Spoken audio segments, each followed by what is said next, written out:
예, 이번 시간에는 접대비 조정 명세서에 대해서 설명을 드리겠습니다. 자, 접대비라고 하는 부분은 접대비, 교재비, 사례금 뭐 이런 부분들을 전부 다 포함한 부분으로 이해를 하시면 됩니다. 명칭에 상관없이 적용이 된다라는 부분이고요.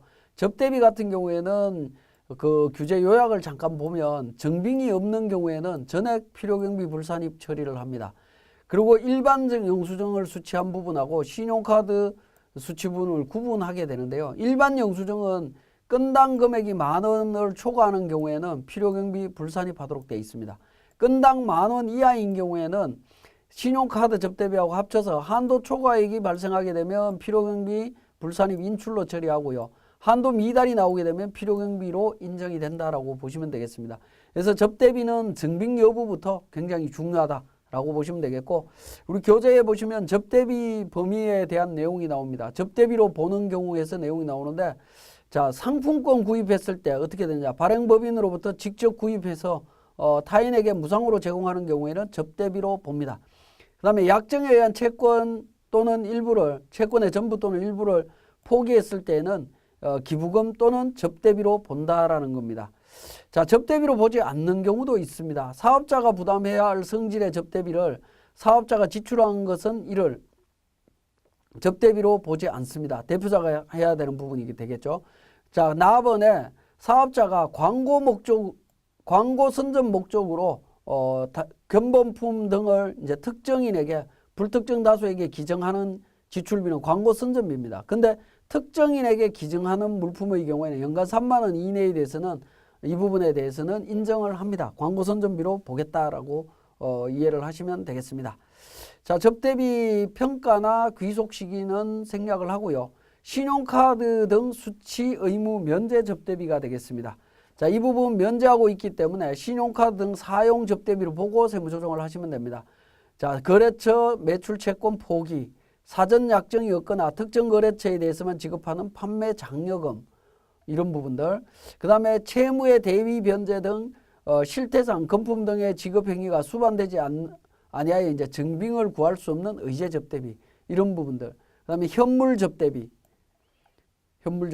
적격 증빙을 구하기 어려운 국외 지역에서 지출한 접대비, 그 다음에 농어민으로부터 직접 구입한 부분을 송금명세에서 제출한 접대비, 이런 부분들은 신용카드 사용 접대비로 보고 처리를 하시면 되겠습니다.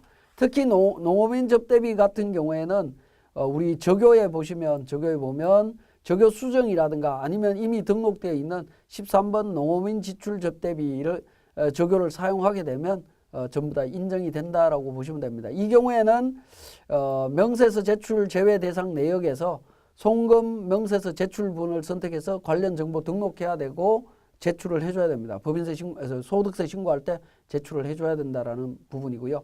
자, 접대비 한도액 계산. 한도액은 뭐 산식은 여러분들이 기억하실 필요는 없습니다만은 잠깐 보면 1,200만 원, 중소기업은 2,400입니다. 이 중소기업 2,400이라고 하는 이 규정은 조세특례제한법에 규정이 되어 있습니다.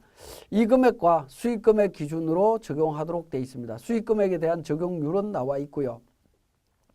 자, 2,400이라고 하는 금액이 소득세법에서는 원래 1,800이고 조세특례제한법에서 2,400을 적용하고 있기 때문에 조세특례제한법 136조에 의해서 중소기업이 지출한 접대비 한도의 계산 시에 2,400만 원 적용해서 계산하면 필요경비 산입금액은 최저한세 적용 대상이 된다라는 겁니다.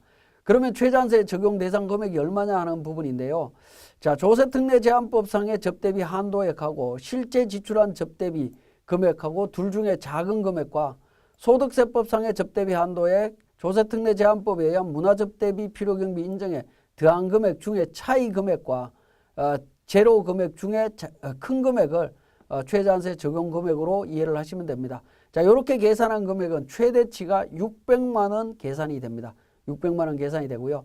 특히 그 내국법인이 과거 예규를 한번 보면 특별감가상각비를 송금 산입하기 전에 과세표준이 결손인 경우에는 송금 산입할 수 없다라고 이야기를 하고 있습니다. 자, 이 예규를 기준으로 우리가 판단을 해본다라고 하면 조세특례제한법 136조에 의한 접대비 규정을 적용함에 있어서 결손사업자인 경우에는 600만 원 한도를 적용받을 수 없다라는 겁니다. 2,400 한도를 적용받을 수 없고 1,800만 원 한도를 적용받을 수 있다. 그런 부분에서 조금 문제가 발생할 수 있기 때문에 주의를 요합니다. 자, 그 다음에 문화접대비 관련해서는 일반 문화접대비하고 일반 접대비 한도액의 20% 범위 내에서 추가적으로 더 필요경비에 산입할 수 있다라고 보시면 되겠고요. 접대비에 대해서 전표 입력할 때 주의해야 되는 부분들은 접대비 지출 시 적격증빙 수치와 관련해서는 신용카드 사용했다면 적요번호를 무조건 1번으로 사용을 하셔야 됩니다. 다른 부분으로 사용을 하게 되면 프로그램이 인식을 못하기 때문에 세무조정이 엉망이 된다라고 보시면 되겠고요. 거래처 경조사비, 해외 접대비, 공연 등 문화 접대비 지출했을 때에도 반드시 등록되어 있는 적요로 사용을 하셔야 되고요. 사용을 하셔야 되고 특히 일반 경조사비에 대한 경조사비 지출도 20만 원 기준으로 세무조정이 이루어지고 있기 때문에 적요는 지금 구분은 고정적요가 아닌 일반 적요로 되어 있긴 합니다만은 일반 경조사비 6번 적요를 사용하게 되면 20만 원 초과 여부에 따라서 세무조정이 자동으로 이루어지기 때문에 접대비와 관련해서는 반드시 등록되어 있는 적요만 갖고 입력을 하셔야 됩니다. 전표를 입력해야 우리가 세무조정이 정확하게 이루어진다라고 보시면 되겠네요. 그러면 사례를 통해서 한번 보겠습니다. 자, 접대비는 기본적으로 F12번 접대비 조정 명세서는 불러오기를 통해서 반영을 합니다. 그러면 제조 원가에 포함된 접대비와 판관비에 포함된 접대비, 그 다음에 전표에 입력된 접대비 중에 만원 초과 부분에 대해서 그러니까 신용카드 등을 미사용한 금액에 대한 금액이라든가 이런 부분들이 자동으로 반영이 되어 있습니다. 자, 이 부분들은 우리가 전표를 입력을 할 때 적요 번호를 어떻게 사용했느냐에 따라서 자동 분류된다라고 보시면 되겠습니다. 자, 그렇게 정리를 해주시고요. 두 번째 탭에 접대비 조정입니다. 접대비 조정은 기준 수익 금액에 대한 부분과 접대비 한도 초과액에 대한 부분이 나옵니다. 자, 기준 수익 금액에 대한 부분은 우리 총 수익 금액 조정 명세서에서 결산서상에 있는 금액이 자동으로 반영이 됩니다. 자동으로 반영이 되고요. 특수관계자와 관련되는 수익 금액이 있다면 여기다 입력을 해주시면 되겠습니다. 우리 교재에서는 특수관계자에 대한 수익 금액이 5억 원이 있다라고 이야기를 하고 있습니다.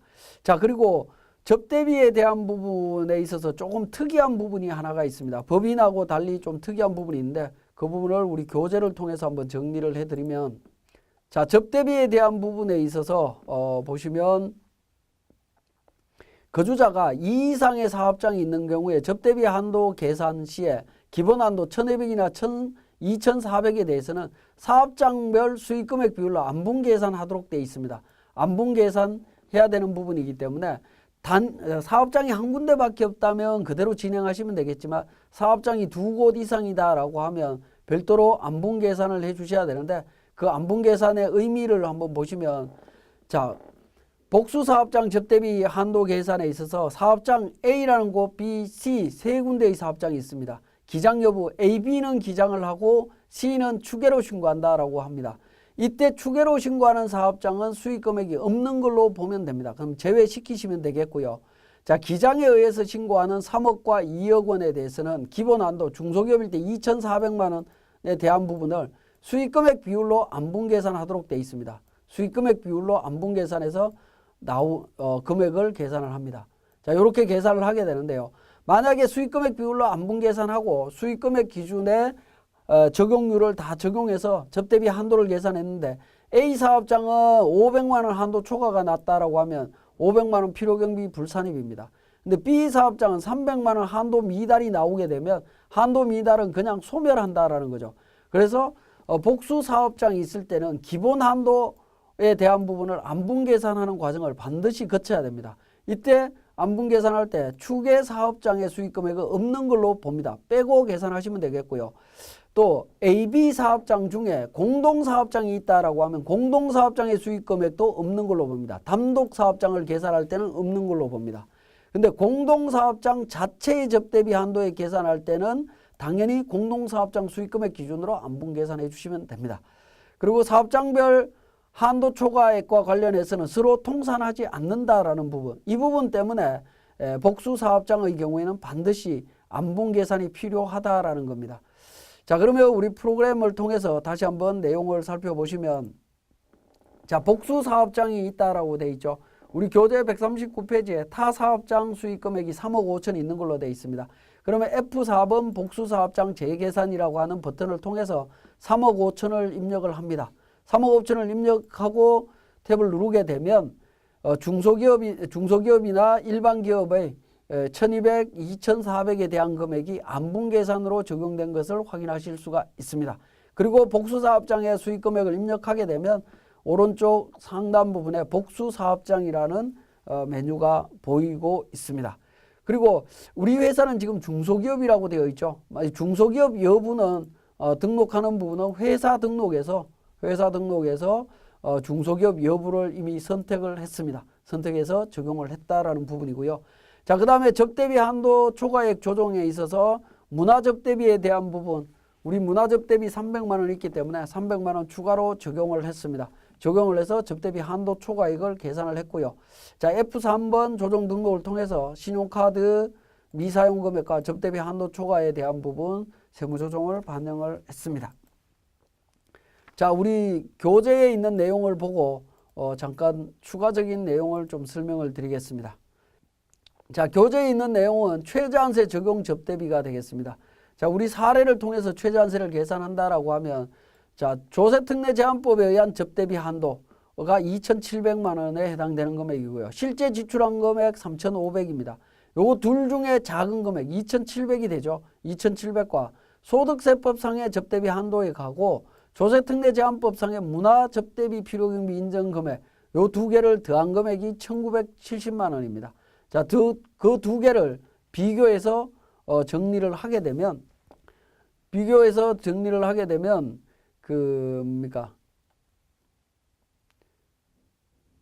자, 접대비 한도액하고 조세특례제한법상의 접대비 한도액하고 실제 지출한 금액하고 차액 금액 둘 중에 작은 금액 2,700이라고 하는 금액하고요. 그 다음에 소득세법상의 접대비 한도 금액 요 두 개 중에 두 개의 차액 금액과 부분을 적용을 합니다. 그래서 조세특례제한법에 의한 문화접대비 필요경비 인정금액은 300만 원이 되죠. 300만 원이기 때문에 이 부분까지 더해서 계산을 하게 되면 우리 최저한세 적용 접대비가 500만 원에 해당되는 금액이 나옵니다. 519만 2,307원이 최저한세 접대비가 나옵니다. 자, 이 부분은 우리 지난번 법인세 신고 때는 우리 세무사랑 프로에서는 자동으로 계산을 해줬었습니다. 최저한세 적용 접대비 금액을 하단 부분에서 법인세 계산할 때 자동으로 계산을 했는데, 이번에 소득세 신고할 때도 제가 봤을 때는 접대비 조정명세서 계산 서식을 작성하면 자동으로 하단 부분에 최저한세 적용 금액이 얼마다라는 건 자동으로 계산해 줄 걸로 예상이 됩니다. 자, 지금까지 접대비 조정명세서에 대한 설명이었습니다.